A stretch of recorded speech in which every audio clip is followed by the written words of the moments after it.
শাহ হাস্ত হুসাইন, বাদশাহ হাস্ত হুসাইন,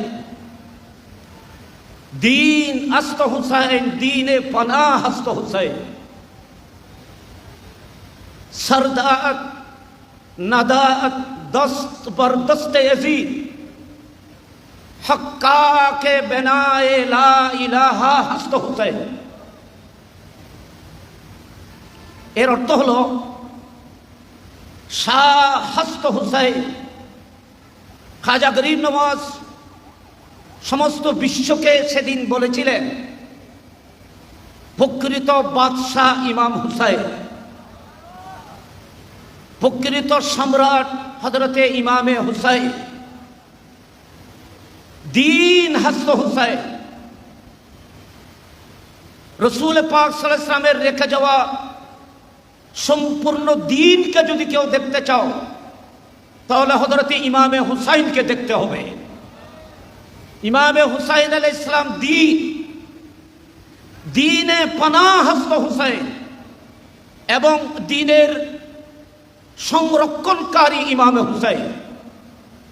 ইসলামের রক্ষণাবেক্ষণায় ইমামে হুসাইনের বিকল্প কেউ নেই। রাসূল পাক সাল্লাল্লাহু আলাইহি ওয়াসাল্লামের রেখে যাওয়া এই আমানত, এই দ্বীনকে যিনি সঠিকভাবে উপস্থাপন করেছেন তিনি ইমামে হুসাইন। সে সঠিক দ্বীন আর ইসলামকে অটুট এবং প্রতিষ্ঠিত রাখতে তিনি তার জীবন উৎসর্গ করেছেন, মুস্তাফার দ্বীনকে কলঙ্কিত হতে দেয়নি। সেজন্য বলা হচ্ছে দ্বীনে পনাহ হস্ত হুসাইন, सरदार नदात दस्त बरदस्त यजीद।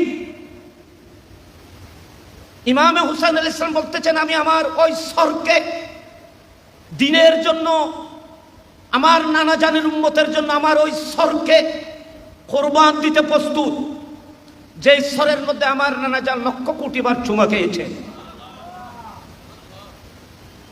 যেই সর আল্লাহর কুদরতের পায়ে ঝুঁকেছিল।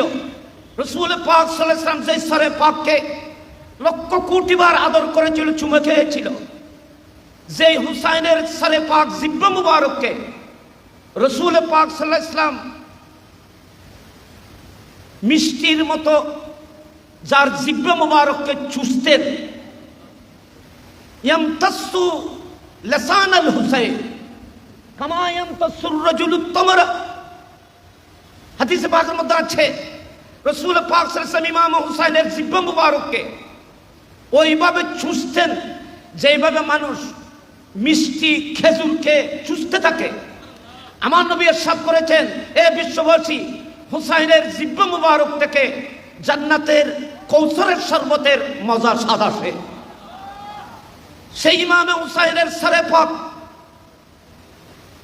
উনি বলছেন আমি আমার এই সরকে, আমার অমূল্য এই মাথাকে আমি আমার নানা জানের উম্মতের জন্য কোরবান করে সঠিক দ্বীন প্রতিষ্ঠা করব। হুকুমতের সামনে আমি মাথা নত করব না।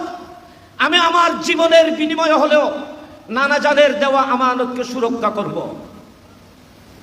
এটা আমাদের জন্য ওনার শিক্ষা। দ্বীনে পানাহ হস্ত হুসাইন, সরদার নাদাত দস্ত বরদস্ত यजीद। यजीদের হাতের মধ্যে কোনো হাত দেয় নাই, কারণ যদি ইমাম হুসাইন সেদিন হাত যদি यजीদের হাতে দিত তাহলে দৌলত পাওয়া যেত, সুখ পেত, সর্বস্ব পেত, দুনিয়ার সমস্ত কিছু পাওয়ার সুযোগ ছিল। কিন্তু ইমাম হুসাইন বলতেছেন আমার নানার সঠিক দ্বীন কোরবান হয়ে যেত, আমি কোরবান হয়ে যাব, আমার রসুলের দ্বীনকে আমি অক্ষত রাখবো, কিয়ামত পর্যন্ত যেন সঠিক দ্বীন আমার নানা জানের উম্মতরা যেন পায়। দ্বীনে পানাহ হস্ত হুসাইন, সরদার নাদাত দস্ত বরদস্ত यजीद, हक्का के बनाए ला इलाहा हस्त হুসাইন। ইমাম হুসাইন রাদিয়াল্লাহু তাআলা নূর প্রতিষ্ঠা, ওনাকে তো খুদ মুস্তাফা তাওহীদ এবং রিসালাতের উপরে ওনাকে প্রতিষ্ঠা করেছেন। আমি এই কথাটি শুধু তমহিদ হিসেবে সোহাদায়ে কারবালার এই মাহফিলের ফয়েজ অর্জনের লক্ষ্যে আপনাদের খেদমতে পেশ করেছি।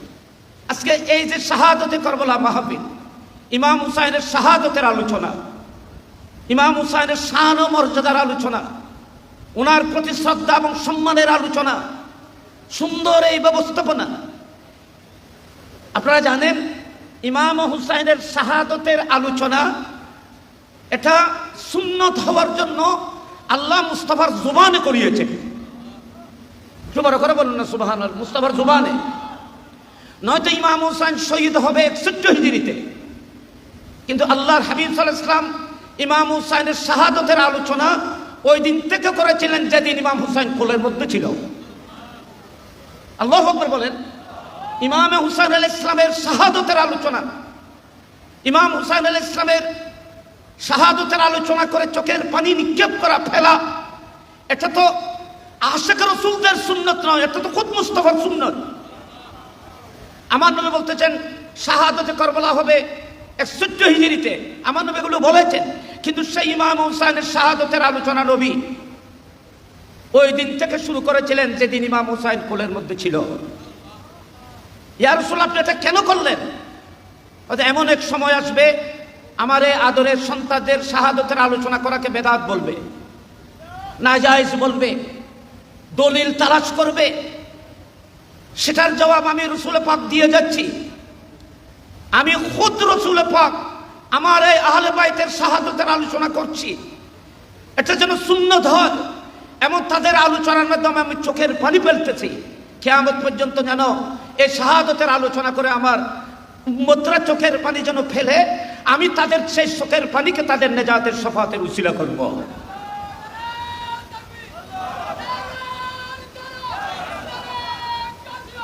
সম্মানিত উপস্থিতি, আমাকে একটা বিষয় দেওয়া হয়েছে, সেই বিষয়ের উপরে আমি আলোচনা করব। আমি ক্ষুদ্র তৌফিক থেকে, এখানে অনেক মুহাক্কিক উলামায়ে কেরামরা তুশরিফ ফরমা আছেন। আল্লাহ রাব্বুল আলামিন কোরআনে পাকে, আপনারা একটু যারা বসেছেন একটু অ্যাটেনশন, আপনারা একটু মনোযোগী, আপনাদের আকর্ষণ আমি কামনা করছি। আল্লাহ রাব্বুল আলামিন কোরআনে পাকের মধ্যে ইরশাদ করছেন, ইন্না ইদ্দাতাশ শুহুরে ইনদাল্লাহি 12 শাহরান। আল্লাহ রাব্বুল আলামিন কোরআনে পাকের এই আয়াতে বলছেন, আমার কাছে গণনার মাস 12টি। গণনার মাস আমি আল্লাহর কাছে কয়টি? 12টি। ফি কিতাবিল্লাহ, এই 12টি মাস আমি কিতাবের মধ্যে লিপিবদ্ধ করেছি। কিতাব বলিতে মুফাসসিরিন কেরাম বলতেছেন কোরআনও হতে পারে, কিতাব বলিতে লৌহে মাহফুজও হতে পারে, অথবা কিতাব বলিতে কোরআন শরীফের একটি আয়াতের মধ্যে আছে, আপনারা জ্ঞানীরা জানেন, ইয়ামহুল্লাহু মা ইয়াশাউ ওয়া ইউসবিতু ওয়া ইনদাহু উম্মুল কিতাব। একটা হলো লৌহে মাহফুজ, আর একটা হলো কোরআন, আর একটা হলো উম্মুল কিতাব। এই উম্মুল কিতাব এটা কোনটি, এটা নিয়ে অনেক কথা থাকলেও হয়তো এটাকে আজল বলা হয়। আল্লাহ রাব্বুল আলামিন বলতেছেন উম্মুল কিতাবে, অর্থাৎ আমার কুদরতের সেই কিতাবের মধ্যে আমি আসল থেকে, আদি থেকে আমি এটা মনোনীত করেছি, এটা ঠিক করেছি যে আমি আমার বান্দাদের জন্য মাস 12টি করব। 12টি মাস। এই মাসগুলো চন্দ্র মাস। এখানে মানুষের কোনো হাত নাই। আরবি বা চন্দ্র মাসের মধ্যে মানুষের কোনো হাত, কোনো ক্ষমতা চলে না। যেমন আমরা সূর্যকে সামনে রেখে ইংরেজি মাস ঠিক করা হয়েছে, বাংলা মাস ঠিক করা হয়েছে, ওখানে বাড়ানো কমানোর একটা সুযোগ মানুষেরা রেখেছে। কিন্তু ইসলামী এই আরবি মাসগুলোতে বাড়ানো কমানোর কোনো সুযোগ নেই। এটা আল্লাহ রাব্বুল আলামিনের আসল থেকে আল্লাহ রাব্বুল আলামিন এটা ঠিক করে দিয়েছেন। চন্দ্র মাস 12 মাস, প্রতি মাস 29 এবং 30 হবে। এটাও আল্লাহর কুদরতের উপরে ছেড়ে দিতে হবে। কেউ জানে না কোন মাস 29 হবে, কোন মাস 30 হবে। এটা আল্লাহর হাতের মধ্যে রেখে দেওয়া হয়েছে। মিনহা আরবাতু হুরুম, একটু মনোযোগী আপনারা।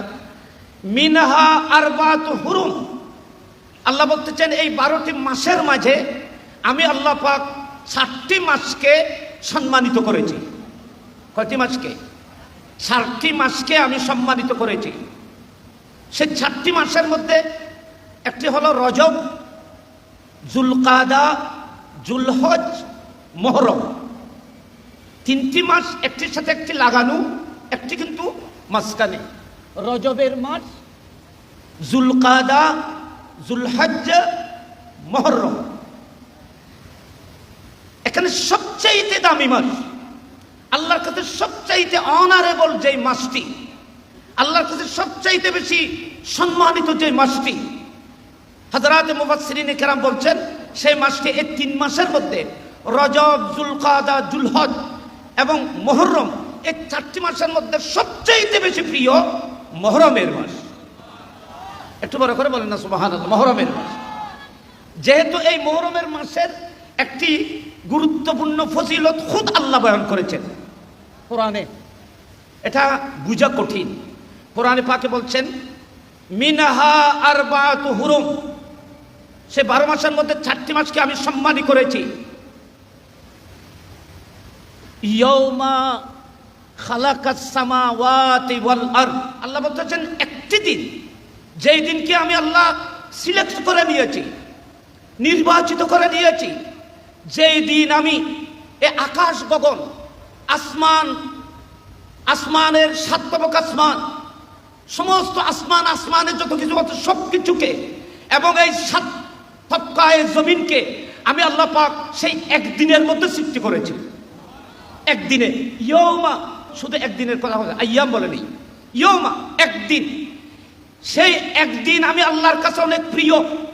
সেই দিনটিতে আমি 7 তবক আসমানকে সৃষ্টি করেছি, অগণিত তারকারাশি সৃষ্টি করেছি, চন্দ্র সূর্য সৃষ্টি করেছি, এই আকাশ গগন সৃষ্টি করেছি, পাহাড় ও পর্বত সৃষ্টি করেছি, নদী নালা সৃষ্টি করেছি, হাজরাত সাজরাত সৃষ্টি করেছি, মখলুকাত সৃষ্টি করেছি, সমস্ত পশু পাখিকে সৃষ্টি করেছি, আসমানে যত কিছু আছে সব কিছু সৃষ্টি করেছি, জমিনের 7 তবক জমিনে যা কিছু আছে, জমিনের ভিতরে যত খজিনা আছে সব কিছু আমি আল্লাহ একটি দিনের মধ্যে সৃষ্টি করেছি।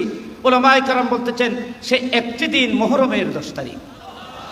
একটু বড় করে বলুন না সুবহানাল্লাহ। মুহররমের 10 তারিখ, মুহররমে ইয়ৌমা, এখানে ইয়ৌমা বলিতে মুহররমের 10 তারিখ। মুহররম শরীফের 10 তারিখ আমি আল্লাহ গোটা আসমান সৃষ্টি করেছি, 7 তবক আসমান। আপনারা জানেন গোটা জমিনকে সৃষ্টি করেছে। আপনারা জানেন আমার রসুল পাক, আমাদের মুস্তাফা রসুল পাক সাল্লাল্লাহু আলাইহি ওয়াসাল্লাম বলেছেন, এই আমার উম্মত তোমরা কি জানো কিয়ামত কখন হবে? আসমান ও জমিনকে খতম করে দেওয়ার নাম কিয়ামত। আল্লাহ পাক রব্বুল আলামিন সৃষ্টি করেছেন মুহররমের 10 তারিখ, শুক্রবার। মুহররমের 10 তারিখ আসমান সমূহ, জমিন সমূহকে সৃষ্টি করেছেন। আবার আল্লাহর হাবিব সাল্লাল্লাহু আলাইহি ওয়াসাল্লাম বলতেছেন, এ বিশ্ববাসী জানো কিয়ামত কখন হবে? মুস্তাফা বলতেছেন কিয়ামত শুক্রবারে হবে। একটু বড় করে বলুন না সুবহানাল্লাহ। আমাদের দেশে অনেকেই বলে মুস্তাফা গায়েব জানে না। আপনারা বলেন এটা তো হাদিস শরীফ, হাদিসে পাকে মুস্তাফা বলতেছেন কিয়ামত শুক্রবারে হবে। ইয়া রাসূলুল্লাহ কখন হবে? রাসূল পাক বলেছেন আসরের পর থেকে কিয়ামতের আলামত শুরু হবে। ইয়া রাসূলুল্লাহ কোন মাসে হবে? মুহররমের মাসে হবে। ইয়া রাসূলুল্লাহ কোন তারিখে হবে? 10 তারিখে হবে। আপনারা বলেন তো কিয়ামতের এলম নবীর কাছে আছে না নাই? একটু বড় করে বলেন সব, একটু মহব্বতে। এটা গতানুগতিক আলোচনা না, এখানে অনেক প্রফেসর বসে, এখন জ্ঞানীরা বসে আছে। এগুলো মনে রাখতে হবে। আমরা এগুলো মনে না রাখার কারণে আমাদেরকে বাতিলরা বিভিন্ন কথা বলে মিসগাইড করে, যেহেতু আমাদের কাছে দলিল জানা থাকে না, আমরা সেগুলো খেয়াল করি না। সেজন্য আমি আপনাদের খেদমতে এটা কোন হাদিসে আছে, কোন কিতাবে আছে, এগুলো আমাদের প্রফেসর সাহেবরা বলবেন, মুহাদ্দিসিনরা বলবেন। আপনাদের কথাগুলো মনে রাখতে হবে কমপক্ষে। রেফারেন্স তখরিজ আপনাদের জানা প্রয়োজন নেই। উলামায়ে কেরাম এর দলিল কিতাব সমূহ সহ প্রমাণ পেশ করতে পারবে অনেক হাদিসে। আপনারা জানেন আমার নবী খুদ বলেছেন শুক্রবারে কিয়ামত হবে, আসরের পর থেকে কিয়ামত শুরু হবে, মুহররমের 10 তারিখ হবে। শুক্রবারে হবে। যেই নবী কিয়ামতের বার সম্পর্কে বলতে পারে, মাস সম্পর্কে বলতে পারে, অক্ত সম্পর্কে বলতে পারে, সময় সম্পর্কে অবহিত করতে পারে, সেই রসুল পাক কোন সনে কিয়ামতের ময়দান হবে জানে কি জানে না? একটু বলুন, কোন সনে হবে জানে কি জানে না? সন বলা কঠিন না মাস বলা কঠিন? বলেন। সন বলা কঠিন, সন মানে বৎসর, কোন বৎসর হবে, কত সনে হবে, এটা বলা কঠিন না মাস বলা কঠিন? কারণ মাস তো বছর থেকেও ছোট। যেই রসুল পাক কিয়ামতের নিয়ামত কোন দিন হবে সেটা মাসের কথা বলতে পারে, সময়ের কথা বলতে পারে, অক্তের কথা বলতে পারে, সেই রসুল পাক কিয়ামত কখন হবে জানে কি জানে না? এটা আহলে সুন্নাত ওয়াল জামাতের আকীদা। আমার নবী বলেছেন, সমগ্র বিশ্বকে আল্লাহ মুহররমের 10 তারিখ সৃষ্টি করেছেন, আবার এই গোটা কায়নাতকে মুহররমের 10 তারিখ আল্লাহ পাক কিয়ামত বরপা করে শেষ করে দেবে। এই মুহররমের 10 তারিখ আল্লাহর কাছে অনেক অনেক সম্মানের, ইজ্জতের। তো এই দিনকে আশুরার দিন বলা হয়। কি বলা হয় একটু বলেন? এই দিনকে আশুরার দিন বলা হয়। আশুরা আমরা এমনি আশুরা বলি, হয়তো আমরা জানি না এটাকে আশুরা কেন বলা হয়। সম্মানিত হাজিরিন, আপনারা সবাই জ্ঞানী, সবাই স্টাডি করেন, কোরআন হাদিস রিসার্চ করেন, মুতালা করেন, এগুলো আমাদের জন্য জানা উচিত। আশুরার এই 10 তারিখ, এটাকে আশুরা বলা হয়। তো কেন বলা হয় এ প্রসঙ্গে অনেক কথা থাকলেও আমি আপনাদের সামনে ইমামুল আউলিয়া, গৌসুস সাকলাইন, গৌসুল আরশ ওয়াল কুরসি ওয়াল লৌহ ওয়াল কলম, হুজুর গৌসে আজম শেখ মহিউদ্দিন আব্দুল কাদের জিলানী রাদিয়াল্লাহু তাআলা আনহু, উনি যে কথা বলেছেন সেখান থেকে আমি খুঁট করতেছি, আপনাদের সামনে মুখতসর পেশ করতেছি। এরপর আমি 2টি হাদিস পেশ করে আমার আলোচনা শেষ করব। এই মাসকে আশুরার মাস হিসেবে আখ্যায়িত করার পিছনে কারণ হলো, আল্লাহ পাক রব্বুল আলামিন এই মাসের মধ্যে উম্মতে মুহাম্মদিয়া আমাদেরকে আল্লাহ পাক রব্বুল আলামিন 10টি বড় বড় নিয়ামত দান করেছেন। নিয়ামত তো অগণিত দান করেছেন, কিন্তু সবচাইতে বড় নিয়ামত আল্লাহ পাক আমাদেরকে দান করেছেন। এই 10টি নিয়ামতের মধ্যে একটি হলো আশুরার 10 তারিখ। আশুরার 10 তারিখ এই নিয়ামতটি, এই দিনটি আল্লাহ পাক আমাদেরকে দান করেছেন, আমাদের জন্য ফজিলত করে দিয়েছেন। কিতাবের মধ্যে আছে, হযরত আব্দুল্লাহ ইবনে আব্বাস রাদিয়াল্লাহু তাআলা ইরশাদ করেছেন, কোন মানুষ যদি আশুরার দিন একটি রোজা যদি রাখে, ইয়াউমে আশুরা, তো আল্লাহ পাক রব্বুল আলামিন একটি রোজা তার 1 বছরের গুনাহের জন্য কাফারা হয়ে যাবে। 1 বছরের গুনাহের জন্য কাফারা হয়ে যাবে আশুরার একটি রোজা। পবিত্র মুহররমুল হারামের প্রতিটি দিনকে রাসূল পাক সাল্লাল্লাহু আলাইহি ওয়াসাল্লাম অন্য মাসের 30 দিনের মতো বলেছেন। কোন মানুষ যদি আশুরার মাসে, এই মুহররমের মাসে একটি রোজা রাখে, 30টি রোজা রাখার সমান। অনেকগুলো হাদিস এই প্রসঙ্গে আছে, আপনারা উলামায়ে কেরাম থেকে শুনেছেন, আপনারাও জানেন। তো বলতেছেন এই উম্মতের জন্য আল্লাহ পাক 10টি বড় বড় ফজিলত রেখেছেন। তন্মধ্যে প্রথম ফজিলত হলো আল্লাহ পাক রব্বুল আলামিন ওনাদের জন্য শাবানের মতো মাস দান করেছেন। শাবানের মতো মুবারক মাস আল্লাহ আমাদেরকে দান করেছেন। কোনো উম্মতকে, কোনো নবীর উম্মতকে শাবানের মতো মুবারক মাস দান করা হয়নি। বলা হয়েছে হাদিসে পাকের মধ্যে, শাবানের মাস আফদ্দালাহু আলা সাহির শুহুর, সমস্ত মাসের মধ্যে শাবানের মাসকে এভাবে ফজিলত দেওয়া হয়েছে, কাফদলিন নবী সাল্লাল্লাহু আলাইহি ওয়াসাল্লাম আলা সাহিরিল আম্বিয়া। সমস্ত নবীদের মাঝে রাসূল পাকের যে পজিশন, শাবান মাসের 12টি মাসের মধ্যে সেই পজিশন, সেই শাবানের মাস আমাদের থেকে অতিবাহিত হয়েছে। 2, শাহরু রমাদান, রমজান শরীফের মাসকে আল্লাহ পাক আমাদেরকে দান করেছেন। আপনারা জানেন রমজান শরীফের মাস ছিল, কিন্তু এ ধরনের ফজিলত ওই দিন থেকে পেয়েছি যেদিন থেকে মুস্তাফার সাথে সম্পর্ক হয়েছে। রমজান শরীফের মাসকে সমস্ত মাসের উপরে এইভাবে ফজিলত দেওয়া হয়েছে, কাফদলিল্লাহি তাআলা আলা খালকিহি, আল্লাহর সাথে যেমন কোন সৃষ্টির সাথে তুলনা হয় না, তেমনি ভাবে রমজান মাসের সাথে আর কোনো মাসের সাথে তুলনা হয় না। 2, 3 নম্বর, আল্লাহ পাক আমাদেরকে লাইলাতুল কদর দান করেছেন। কি দান করেছেন? বলেন লাইলাতুল কদর দান করেছেন, যে লাইলাতুল কদর 1000 মাস থেকে উত্তম। বলা হচ্ছে লাইলাতুল কদরের মতো মুবারক রাত আল্লাহ আমাদেরকে দান করেছেন। আমি এখানে একটি প্রশ্নের উত্তর দিতে হচ্ছে, সেটা হলো আমরা বলে থাকি রসুল পাকের আগমনের দিন সোমবার, যেটাকে রসুল পাকের মিলাদের দিন বা রাত বলা হয়, সে দিন এবং রাতকে আমাদের আহলে সুন্নাত ওয়াল জামাতের উলামায়ে কেরামের আকীদা হলো এবং কিতাব কোরআন হাদিস দ্বারা এটা প্রমাণিত যে লাইলাতুল কদর থেকেও রসুল পাকের মিলাদের রাতের মর্যাদা বেশি। এটা একটা কথা মনে রাখবেন, আমি সংক্ষিপ্ত কথা বলতে হচ্ছে সেই জন্য এটা বলছি। সেটা হলো যত ফজিলত বলা হচ্ছে, যত মাসের ফজিলত বলা হচ্ছে, যত দিনের ফজিলত আমি আপনাদের সামনে তুলে ধরতেছি, সবগুলো মুস্তাফার উসিলায় আমরা পেয়েছি। বলে করে বলেন, সবকিছু আমরা নবীর উসিলায় পেয়েছি। নবীকে খুশি করার জন্য, রসুল পাকের মাহবুবের উম্মতকে সম্মানিত করার জন্য নবীর কারণে আল্লাহ পাক এই নিয়ামতগুলো আমাদেরকে দান করেছেন। সুতরাং যার কারণে আমরা নিয়ামতগুলো পেয়েছি, তিনি যেই রাত আসবেন সেই রাতের মর্যাদা এই কোনো রাতের সাথে তুলনা হয় না। হযরত আল্লামা ইমাম কুস্তুলানী সেদিকে ওনার কিতাব মাওয়াহিবুল উদ্দিনের মধ্যে ইশারা করেছেন। লাইলাতুল কদর ইয়াউমুল ফিতর, আল্লাহ পাক আমাদেরকে ঈদের মোবারক দিন দান করেছেন। আপনারা জানেন সেই ঈদের দিন আমাদের গোটা মাসের কর্মের শ্রমের পরিপূর্ণ বদলা আল্লাহ পাক আমাদেরকে ঈদের দিন দান করেন। তারপর আইয়ামুল আশর, আল্লাহ পাক আমাদেরকে 10টি মূল্যবান রাত দান করেছেন। ওয়াল ফজরে ওয়া লায়ালিন আশ, কোরআন শরীফের মধ্যে আছে আমি তোমাদেরকে লায়ালে আশর 10টি রাত আমি তোমাদেরকে ফজিলতের রহমতের বরকতের দান করতেছি। সেটা হলো জিলহজ মাসের 1 তারিখ থেকে জিলহজ মাসের 10 তারিখ পর্যন্ত এই রাতগুলো। ইয়মে আরফা, আরফাতের এই দিনকে আমি তোমাদেরকে বরকতময় করেছি, রহমত করেছি। যেহেতু আরফাতের দিন কেউ যদি একটি রোজা রাখে, আপনারা এটা আমলে নেবেন।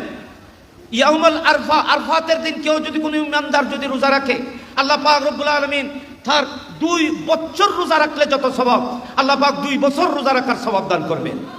এবং কিতাবের মধ্যে 2 বছর পর্যন্ত যত সাগায়ের গুনাহ আপনার থেকে প্রকাশিত হয়েছে, সাহাদের হয়েছে, আল্লাহ পাক এই রোজার উসিলায় আপনার 2 বছরের গুনাহকে আল্লাহ ক্ষমা করে দেবেন। ইয়াউমুন নাহার, কুরবানির দিন, এই বরকতময় দিন আল্লাহ পাক আমাদেরকে দান করেছেন। ইয়াউমুল জুমা, জুমার মতো এই মুবারক দিন আল্লাহ পাক শুধু আমরা রসুল পাকের উম্মতকে দান করেছেন।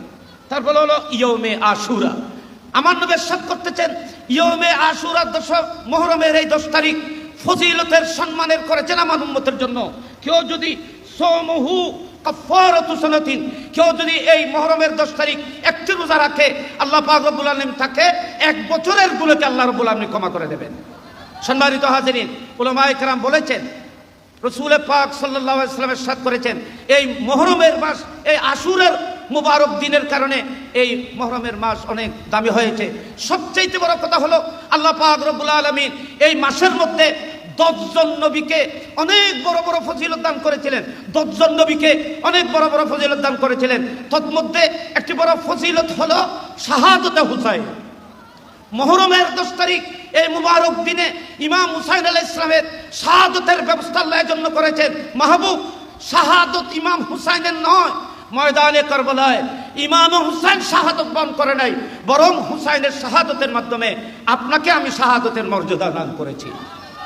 সুবহানাল্লাহ বলেন না সবাই? এটা সেই জন্য উলামায়ে কেরাম বলতেছেন ময়দানে কারবালায় ইমাম হুসাইন শহীদ হয় নাই, বরং মুস্তাফা শাহাদাত বরণ করেছে, রসুল পাকের শাহাদত হয়েছে।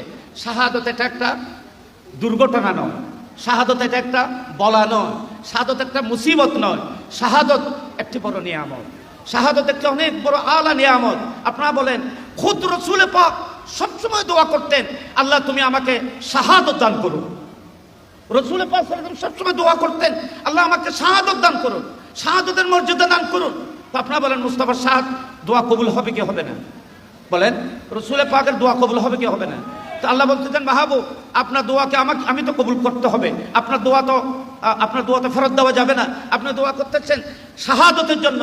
তো আমি কোরআন শরীফের মধ্যে বলেছি আল্লাহু ইউসিমুকা মিনান নাস, এ মাহবুব শাহাদত হতে হলে অন্য মানুষের আঘাত প্রাপ্ত হতে হয়, আঘাতের কারণে তাকে জীবন দিতে হয়, আমার রাস্তার মধ্যে প্রাণ উৎসর্গ করতে হয়।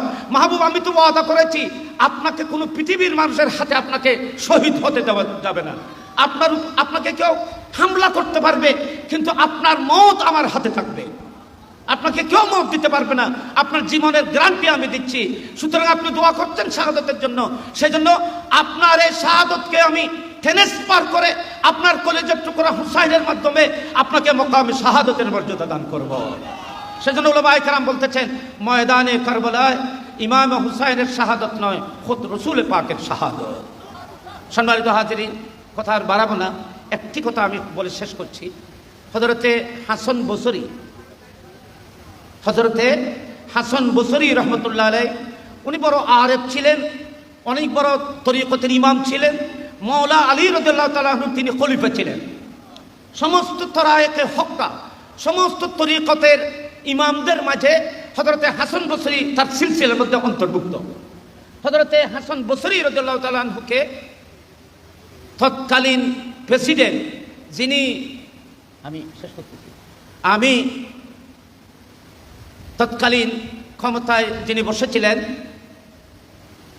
দামেস্কের, তিনি হলেন সুলাইমান বিন আব্দুল মালিক। সুলাইমান বিন আব্দুল মালিক যখন মুলকে শামের সিরিয়ার তখতের মধ্যে দায়িত্বের মধ্যে যখন বসেছিল, তখন উনি হঠাৎ একদিন রাসূল পাক সাল্লাল্লাহু আলাইহি ওয়াসাল্লামকে স্বপ্নের মধ্যে দেখলেন। সেই যুগে হযরতে হাসান বসরি রাদিয়াল্লাহু তাআলা আনহু পৃথিবীতে আছেন। স্বপ্নের মধ্যে কি দেখতেছেন? রাসূল পাক সাল্লাল্লাহু আলাইহি ওয়াসাল্লাম সুলাইমান বিন আব্দুল মালিককে অনেক সুসংবাদ দিচ্ছেন, জান্নাতের সুসংবাদ দিচ্ছেন, নেজাতের সুসংবাদ দিচ্ছেন, এবং রাসূল পাক সাল্লাল্লাহু আলাইহি ওয়াসাল্লাম ওনাকে অনেক আদর করতেছেন। মাথার মধ্যে রাসূল পাক রহমতের হাত বুলাচ্ছিলেন, বুকের মধ্যে নিয়ে ওনাকে স্নেহ মমতা দিয়ে ধন্য করতেছিলেন। সুলাইমান বিন আব্দুল মালিক রাসূল পাককে এইভাবে আদর করতে, স্নেহ করতে দেখে অনেক আনন্দিত হলেন। সকালে ঘুম থেকে উঠেই উনি ওনার স্বপ্ন বয়ান করার জন্য হযরতে হাসান বসরির দরবারে গেলেন। হযরতে ইমাম হাসান বসরি রহমতুল্লাহ আলাইহিকে ওনার এই স্বপ্নের কথা বললেন, খুব মনোযোগী। বলার পরে হযরতে হাসান বসরি রহমতুল্লাহ কত বড় আরেফ ছিলেন দেখেন, উনি বলতেছেন, হে সুলাইমান, তুমি গত রাত রাসূল পাককে স্বপ্নে দেখেছ, নবীকে তোমাকে জান্নাতের নেজাতের সুসংবাদ দিতে দেখেছ, নবীকে তোমার মাথায় হাত বুলাতে আদর করতে, স্নেহ করতে তুমি দেখেছ। নিশ্চয় তুমি নবীর আহলে বাইতের জন্য কিছু করেছ। হযরত হাসান বসরি বলতেছেন, নিশ্চয় তুমি রাসূল পাকের আহলে বাইতের জন্য, ইমামে হাসানের জন্য, হুসাইনের জন্য, নবীর পরিবারের জন্য তুমি নিশ্চয় কিছু করেছ। সেই জন্য রাসূল পাক তোমাকে স্বপ্নে দেখা দিয়েছে, আদর করতেছে, স্নেহ মমতা করতেছে। কারণ হাসান বসরি রহমতুল্লাহ এটা বলছেন, যারা নবীর আহলে বাইতকে মহব্বত করবে, ভালোবাসবে, তাদের জন্য কিছু করবে, তারা দুনিয়ার মধ্যে মুস্তাফাকে স্বপ্নে যুগে হলেও দেখবে, মওতের বিছানার মধ্যে মুস্তাফাকে জাহিরি ভাবে দেখতে পাবে। সম্মানিত হাজিরিন, হাসান বসরি রাদিয়াল্লাহু তাআলা বলতেছেন, তুমি নিশ্চয় নবীর আহলে বাইতের জন্য কিছু করেছ। তখন সেই সুলাইমান বিন আব্দুল মালিক বলছেন, হয়তো আমি তো একটি কাজ করেছি, হয়তো তুমি যে স্বপ্নের তাবিল করেছো ঠিক করেছ। কি? হয়তো আমি এজিদের জাদুঘরের মধ্যে আমি তালাশ করে হযরতে ইমাম হুসাইনের সরে পাক পেয়েছি। অনেক দিন পরে ইমাম হুসাইন আলাইহিস সালামের সরে পাক আমি ওনার খাজানার মধ্যে ইমাম হুসাইনের সরে পাক পেয়েছি। অনেক দামি রেশমের 5টি কফন দিয়ে আমার সমস্ত সাথীদেরকে নিয়ে জানাজার নামাজ পড়ে ইমাম হুসাইন আলাইহিস সালামের সরে পাকে জানাজা পড়ে আমি দফন করেছি। নবীর আহলে বাইতের প্রতি আমি এতটুক করেছি, এত শ্রদ্ধা এবং সম্মান প্রদর্শন করেছি। হাসান বসরি বলতেছেন, এটার বিনিময়ে তুমি রাসূল পাকের স্বপ্নে দেখেছো, জান্নাতের সুসংবাদ তোমাকে নবী দিয়েছেন এবং রাসূল তোমাকে আদর স্নেহ মমতা করতেছেন। তাহলে এখান থেকে বোঝা যায় হুজুর গৌস পাক রাদিয়াল্লাহু তাআলা বলতেছেন, কিয়ামত পর্যন্ত নবীর আহলে বাইতের জন্য যারা মহব্বতে কিছু করবে, এর বিনিময় কিয়ামতের ময়দানে মুস্তাফার হাতে দেবে, এবং নিশ্চয় সে দুনিয়ার মধ্যে মুস্তাফাকে দেখবে, কবরের মধ্যে নবীকে দেখে দেখে কলমা পড়ে দুনিয়া থেকে যেতে পারবে। সেজন্য বলা হয়েছে মাতা আলা হুব্বে আলে মুহাম্মাদিন সাল্লাল্লাহু আলাইহি ওয়াসাল্লাম মাতা মুমিনান মুস্তাকমিলাল ঈমান। ওই সমস্ত মানুষ বেঈমান হয়ে দুনিয়া থেকে যাবে না যারা নবীর আহলে বাইতকে অন্তর দিয়ে ভালোবাসবে। আসসালামু আলাইকুম ওয়া রাহমাতুল্লাহি ওয়া বারাকাতুহু।